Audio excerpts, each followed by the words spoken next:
तो last video में हमने बात करी कि आर्यंस को किस प्रकार की नॉलेज थी ज्योग्राफी के बारे में, जैसे कि mountains and all, river and all और वैलीज एंड ऑल, जितनी भी चीज़ें थी उनको कहाँ तक नॉलेज थी और उनका रहन सहन क्या था। ठीक है, कि उन्होंने मूवमेंट करा या नहीं करा, वो सारी चीज़ें हमने प्रीवियस वीडियो में देख ली हैं। अगर आपने वो वीडियो चेकआउट नहीं देखी है तो ज़रूर जाकर देखिए, इससे पहले वाली वीडियो ही है। ठीक है, पार्ट 3। ठीक है, और ये वीडियो रहने वाली है पार्ट 4, जो वैदिक पीरियड था उसकी पार्ट 4 रहने वाली है। तो हेलो दोस्तों, मैं हूं आपका दोस्त अरुण। चलिए वीडियो शुरू करते हैं। देखिए, ये जो सीरीज़ रहने वाली पूरी ऑप्शनल की सीरीज़ रहने वाली है, यानी हम एक एक एस्पेक्ट हिस्ट्री का फ्रॉम द एंशिएंट टाइम और the sins the ancient time हम सीधा मॉडर्न तक जाएंगे, इंक्लूडिंग वर्ल्ड हिस्ट्री। ठीक है, तो चलिए शुरू करते हैं। अब अर्ली वैदिक पीरियड में यानी ऋग वैदिक पीरियड में जो पॉलिटी थी वो मोनार्किकल बेस्ड थी, यानी वहाँ का जो हेड हुआ करते थे, राजा हुआ करते थे, वो ही हेड हुआ करते थे। ठीक है, किंगशिप जो हुआ करती थी, मोनार्किकल फॉर्म ऑफ गवर्नमेंट वहाँ पर फॉलो होती थी। Hope you all know about the various types of government. अगर नहीं जानते हैं, मैं एक वीडियो सेपरेट बना दूंगा कि कितने प्रकार की गवर्नमेंट होती हैं और कितने प्रकार की नहीं, like dictatorship, monarchical, democratic, presidential form of government, parliamentary form of government, बहुत सारी प्रकार की होती हैं। तो मैं उसके ऊपर एक सेपरेट वीडियो बना दूंगा, तो वहाँ से आपको जानकारी मिल जाएगी। ठीक है, अभी तो यहाँ पर इस बारे में बात कर लेते हैं। देखिए, जो पहला रोल आता है पॉलिटी में वो किंग का आता है, क्योंकि king as a head of the state हुआ करता था। ठीक है, अब यहाँ पर जो किंग की बात होती है तो यहाँ पर किंग को बताया जाता है कि किंग एक क्लान का हेड हुआ करता था। यानी अगर एक साम्राज्य है, यानी अगर हम आगे जब बढ़ेंगे महाजनपदास के बाद, और क्या नाम है, फिर मगध राइज होगा। मगध का राइज, तो मगध के बाद जो पहला एम्पायर इस्टेब्लिश होता है वो होता है मौर्यन एम्पायर। ठीक है, तो वहाँ पर हम पढ़ेंगे तो मौर्य में जो चंद्रगुप्त मौर्य थे वो राजा बनते हैं। They were the king of the whole territory, जहाँ जितनी भी उन्होंने एक्वायर करी थी। तो यहाँ पर हेड कौन था? क्लान का हेड जो होता वो था किंग। ठीक है, और ये जो पोजीशन थी कहीं ना कहीं हेरिडिटरी, यानी चली हुई आती थी। लाइक आज के समय में ब्रिटेन में जो क्वीन है उनकी जो पोजीशन है वो हेरिडिटी, यानी उनके वंशज ही आगे चल के एज अ राजा बनेंगे। ठीक है, तो ऐसे ही यहाँ पर हुआ करता था कि पोजीशन जो थी ना हेरिडिटरी थी, कि अगर राजा के बाद राजा का बेटा, ठीक है, फिर उसके बाद उसका बेटा, फिर ऐसी चीज़ें चलती रहती थी, कॉन्टिन्यूसली हेरिडिटरी चीज़ें थी। ठीक है, अब यहाँ पर हम बात करते हैं कि राजा की वाइफ्स कितनी हुआ करती। देखिए, राजा को कम से कम 4 वाइफ से शादी करनी होती थी। जो उसमें चीफ क्वीन होती थी ना, उसका नाम हुआ करता था महिषी, यानी उसको महिषी के नाम से जाना जाता था, महिषी बुलाया करते। मगर ये सारी चीज़ें चीफ क्वीन का दर्जा ऐसे ही नहीं दिया जाता था।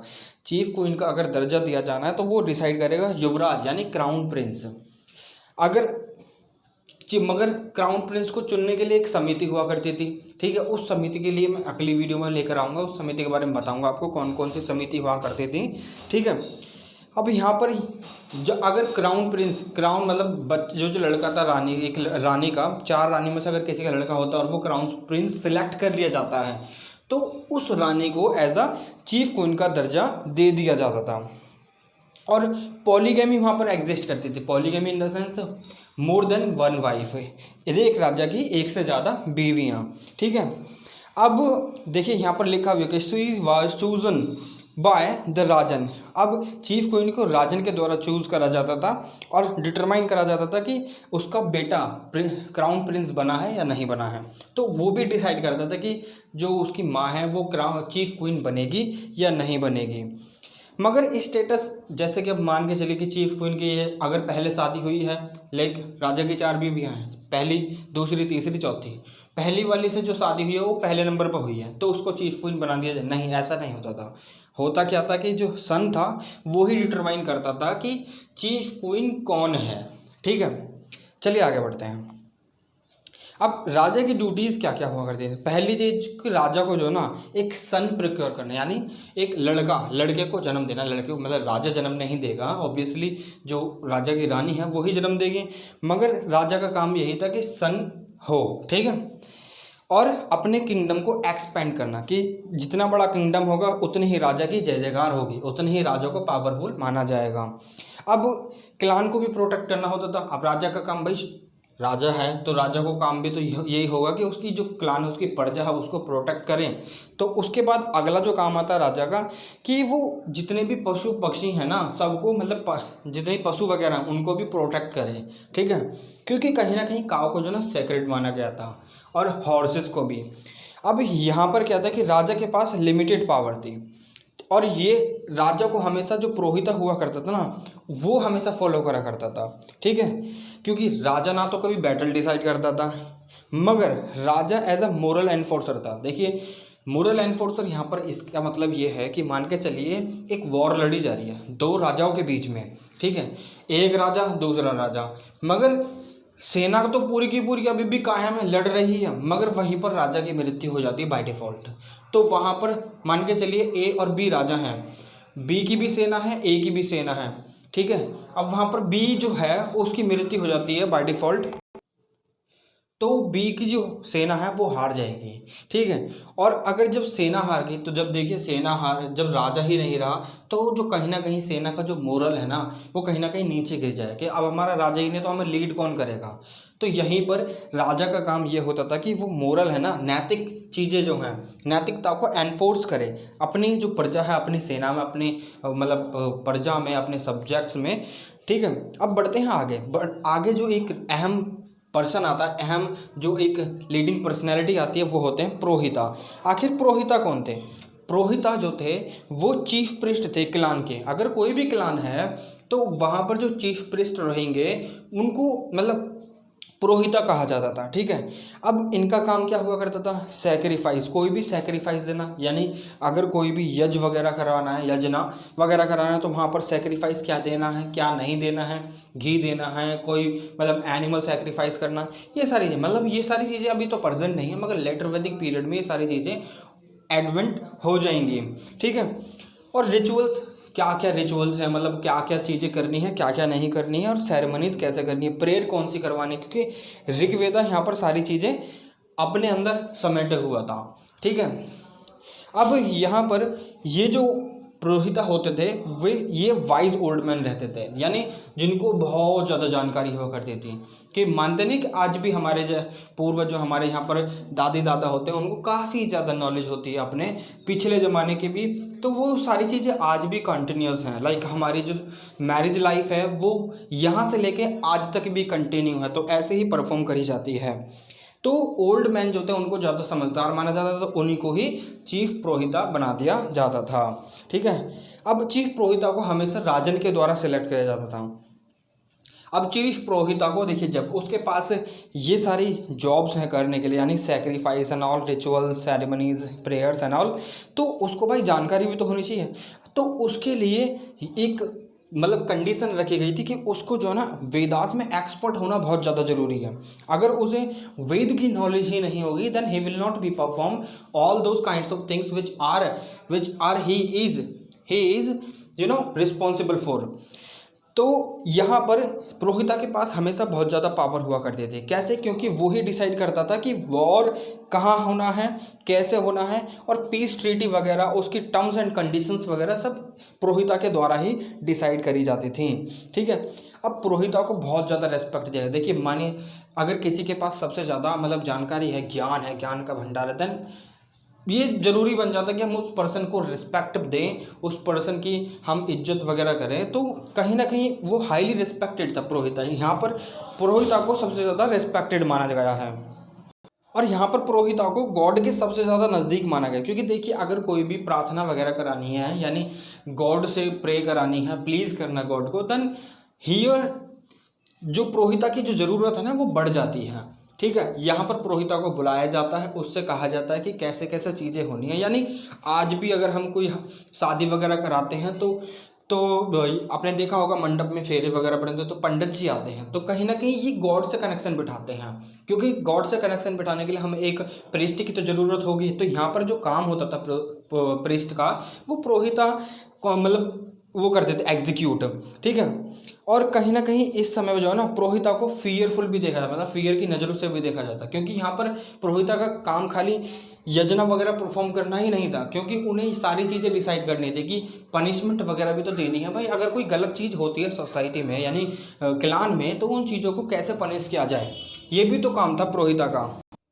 और राजा जो हुआ करते थे उनको हमेशा फॉलो करा करते थे, ठीक है। ये चीज़ें देखिए आपको याद रखनी है, ठीक है। अब जो दो पुरोहित थे जैसे कि वशिष्ठा और विश्वामित्रा, आपने देखा था कि जो वशिष्ठा थे वो जो सपोर्टर थे वो किसके सपोर्टर थे, आप मुझे कमेंट कर जरूर बताइएगा, ठीक है। और विश्वामित्र, दो पुरोहिता को सबसे उच्चतम दर्जे पर माना गया कि हाँ ये दो पुरोहिता थे जिनके अराउंड अंडा घूमता, अंडा यानी पृथ्वी, हमारी पृथ्वी मतलब इन्हीं के द्वारा कंट्रोल करी जाती है, ऐसा कहा गया। और ऋग्वेद के अनुसार देखा जाए तो जो सबसे पावरफुल पुरोहिता थे ना वो थे वशिष्ठा जो थे उनको सबसे ज़्यादा पावरफुल पुरोहिता माना जाता है कि इनके पास बहुत सारी पावर है। और जो वशिष्ठ थे इन्हें ओमनी प्रेजेंट भी माना जाता था, ठीक है। अब यहाँ पर जो अगली जो फेमस और सिग्निफिकेंट पर्सनैलिटी आती है वो आती है सेनानी। अब सेनानी कौन थे? सेनानी, आप जब सेनानी नाम सुनते सेना से रिलेटेड यानी हेड ऑफ द आर्मी हुआ करते थे सेनानी। अब इनका काम क्या था? ये हमेशा प्लान करते थे कि डिज़ाइन कैसा होना चाहिए और सिंबल क्या होना चाहिए वॉरफेयर का, क्योंकि काफ़ी सारी टैक्टिक्स और काफ़ी सारी स्ट्रेटजीज डिज़ाइन करनी पड़ती थी, प्लान करनी पड़ती थी। अगर कहीं वॉर में जा रहे हैं, अपने किंगडम को एक्सपेंड करना है, तो सारी चीज़ें तैयार करनी पड़ती थी। तो वो सारे काम था यहाँ पर सेनानी का, ठीक है। सारी वॉर प्रोटोकॉल, कैसे वॉर में उतरा जाएगा, कौन कौन उतरेगा, कहाँ कहाँ पर खड़ा होना है, कैसे चीज़ें अपने दुश्मनों को कैसे हथियार में मतलब मार गिराना है, सारी चीज़ें सेनानी के द्वारा ही डिसाइड करी जाती थी। और सेनानी के द्वारा ही बैटलफील्ड को भी डिसाइड करा जाता है कि कौन सा बैटलफील्ड होगा, ठीक है। अब यहाँ पर सेनानी का एक और काम था कि वो सोल्जर्स को रिक्रूट करते थे और ट्रेंड भी करा करते थे। अब यहाँ पर जो वॉरफेयर की विंग्स है मतलब ताकत, जो वॉर की ताकत थी ना, वो तीन चीज़ें थी। पहली कैवलरी यानी मतलब पैदल सेना, और दूसरी इन्फेंट्री, और तीसरी चैरियोट्स, ठीक है। सॉरी कैवलरी यानी जो घोड़े पर सवार थे, और इन्फेंट्री जो पैदल सेना थी, और चैरियोट्स जो रथ वाली सेना। ये आपको ध्यान में रखने हैं, देखिए, ठीक है। अब यहाँ पर जो दूसरा काम आ जाता है मतलब नेक्स्ट जो काम आ जाता है वो आता है गश्ती परफॉर्म करना, कि सर्च फॉर अ काओ। देखिए काओ इन द सेंस सर्च काओ को करते थे, ठीक है। यानी यहाँ पर कहने का मतलब ये है कि अभी देखिए यहाँ पर ये पैस्टोरल कम्युनिटी हुआ करती थी, ठीक है। तो यहाँ पर सेटल्ड एग्रीकल्चर तो अभी चालू हुआ ही नहीं है। जब सेटल्ड एग्रीकल्चर चालू नहीं हुआ है तो जो गवस्थी थी ना, सर्च फॉर अ काओ, यानी सेनानी ये डिसाइड करा करता था कि अब सर्च फॉर अ काओ के लिए जाना है, वेल्थ इकट्ठी करनी है, क्योंकि वेल्थ एज अ वेल्थ माना जाता था काओ को। जितनी ज़्यादा काओ होंगे उतनी ज़्यादा वेल्थ होगी, उतना ज़्यादा वर्चस्व होगा, उतना ज़्यादा डोमिनेंस होगा किसी राजा का, ठीक है। तो यहाँ पर एक काओ के लिए सर्च करा जाता है, यानी कैटल के लिए सर्च करा, एक नहीं काफ़ी सारी काओ के लिए सर्च करा जाता है। जहाँ पर काओ ज़्यादा हुआ करती थी तो वहाँ पर ही जाकर वॉर लड़ी जाती थी, उसी के लिए काओ के लिए ही वॉर लड़ी जाती थी कि वेल्थ इकट्ठी करनी है, ठीक है। तो यहीं से जो किंगडम था वो भी एक्सपेंड हुआ करता था। तो इसका मतलब यही है कि गवस्थी का कि सर्च फॉर आ काओ, ठीक है। अब आगे चलते हैं, जो सिग्निफिकेंट पर्सनैलिटी आती है हमारी आगे वो आती है व्रजपति। अब व्रजपति कौन थे? अब व्रजपति से हमें साफ सीधी बात पता चलती है कि ये कहीं ना कहीं पास्चर लैंड है, क्योंकि यहाँ पर तो पैस्टोरल कम्युनिटी हुआ करती थी। अभी तो मतलब सेटलमेंट हुआ ही नहीं है सही से। बेशक वो ऋग्वैदिक काल में सप्त सिंधु रीजन के पास सेटल हो गए, मगर कहीं ना कहीं वो घूमा करते थे अभी, क्योंकि उन्हें अभी आगे बढ़ रही थी चीज़ें धीरे धीरे। देखिए एवोल्यूशन धीरे धीरे ये होता है, जब इवोल्यूशन होता है तो चीज़ें कहीं ना कहीं मॉडर्निटी की तरफ चलती हैं। तो यहाँ पर अभी जो अहम रोल होता है वो व्रजपति का होता है। ये हुआ करते थे इंचार्ज पास्चुरल लैंड के, ठीक है, पास्चुरल लैंड के, यानी चारा जहाँ पर घास वगैरह उगती थी, क्योंकि घास किसके लिए जरूरी है? गायों के लिए। गायों से क्या मिलता है? दूध, ठीक है। तो कहीं ना कहीं एज अ वेल्थ थी ये। तो यहाँ पर जो व्रजपति थे उसके अंडर कुछ स्लेव्स भी हुआ करते थे। जो स्लेव्स व्रजपति कंट्रोल करता था उन्हें कहीं ना कहीं कभी कभी बैटलफील्ड में भी एज अ यूज़ के लिए उतारा जाता था, कि कहीं ना कहीं अगर कभी जो सेना नहीं है, कहीं को कभी ज़रूरत पड़ेगी तो एज अ मतलब सैनिक सोल्जर्स के तौर पर भी काम कर सकें, ठीक है। अब यहाँ पर कुछ इंस्टेंसेस हमें मिलती हैं। ग्रामानी वॉज व्रजपति, ग्रामानी को ही व्रजपति माना जाता था, क्योंकि देखिए ग्रामानी कौन हुआ करता था? जो अगली हमारी नेक्स्ट सिग्निफिकेंट पर्सनैलिटी आती है वो आती है ग्रामानी यानी ग्रामापति। तो कहीं ना कहीं इसी को व्रजपति भी माना जाता था। क्यों? क्योंकि ग्रामानी गांव का हेड होगा, गांव में ही तो क्या नाम है फिर लैंड होगी, क्योंकि गांव वाले ही तो उस पर क्या नाम है अगर कुछ करेंगे तो गांव वाले ही तो उसके लिए रिस्पॉन्सिबल हो। तो कहीं ना कहीं ग्रामानी को ही और ग्रामपति को ही हेड माना जाता है, यानी व्रजपति भी माना जाता था, ठीक है। अब ये कौन था? ये हेड था विलेज का, ठीक है। और विलेज का हेड देखिए सरपंच, आज भी हमारे यहाँ पंचायत चलती है, ठीक है, गाँव में विलेज में पंचायत चलती है, तो कहीं ना कहीं जो बूढ़े बूढ़े जो बुद्धिजीवी होते हैं, इन द सेंस कि उन्हीं को ही सरपंच चुना जाता है। मगर आज के ज़माने में तो सरपंच के चुनाव वगैरह होते हैं तब सरपंच चुना जाता है, क्योंकि हम डेमोक्रेटिक सिस्टम फॉलो करते हैं, ठीक है, और रिप्रेजेंटेटिव सिस्टम भी फॉलो करते हैं। तो यहाँ पर अपना रिप्रेजेंटेटिव लोग खुद चुनते हैं कि कौन सरपंच बनेगा। मगर पहले क्या होता था कि जो सरपंच था ना वो बूढ़े लोग हुआ करते थे, ओल्ड वाइज ओल्ड मैन, तो उनको ही सरपंच चुना जाता था, ठीक है। अब उनका काम क्या हुआ करता था, काम भी ये हुआ करता था कि लोकल डिस्प्यूट जो भी हो रहे हैं, जैसे कि घर में लड़ाई और क्या नाम है, और आपस में कोई भी मतलब आपस में पड़ोसी वगैरह मतलब लड़ने लगे वगैरह, ऐसी सारी चीज़ों को वो डिस्प्यूट को सॉल्यूशन करा करते थे, ठीक है। अब ये कंट्रोल करा करते थे सारे कुलाल यानी family, head of the family. इस टाइम पर हेड ऑफ द फैमिली हुआ करता था जो कुलप्पा यानी ग्रैंडफादर, ठीक है। तो ये सारे कुल को मतलब हेड होते थे, इनके ऊपर होते थे, फैमिली के सारे सबके ऊपर होते थे, क्योंकि विलेज में भी तो काफ़ी सारी फैमिलीज रहेंगी। जब विलेज में काफ़ी सारी फैमिलीज रहेंगी तो उनके ऊपर भी तो एक हेड चाहिए, वो होता था सरपंच यानी ग्रामापति हेड ऑफ द विलेज।